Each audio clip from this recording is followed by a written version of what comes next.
Anda salah, yang ditampar bupati, mencoreng nama baik bupati.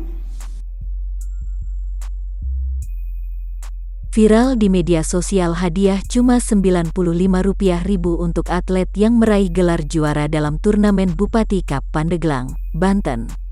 Selain nominal hadiah yang sangat kecil sehingga dinilai tidak menghargai atlet, jumlah anggaran sebenarnya turnamen ini juga disorot. Pasalnya, anggaran turnamen Bupati Cup Pandeglang ini mencapai Rp150 juta. Buntut viralnya hal ini, Bupati Pandeglang, Irna Narulita juga dibuat geram hingga mencopot Kepala Dinas Pemuda dan Olahraga, Dispora Kabupaten Pandeglang. Selain itu, ia juga meminta maaf dan langsung menambah jumlah hadiah untuk atlet. Mulanya turnamen Bupati Cup Pandeglang menjadi viral setelah foto hadiah pemenang dalam turnamen tersebar di media sosial.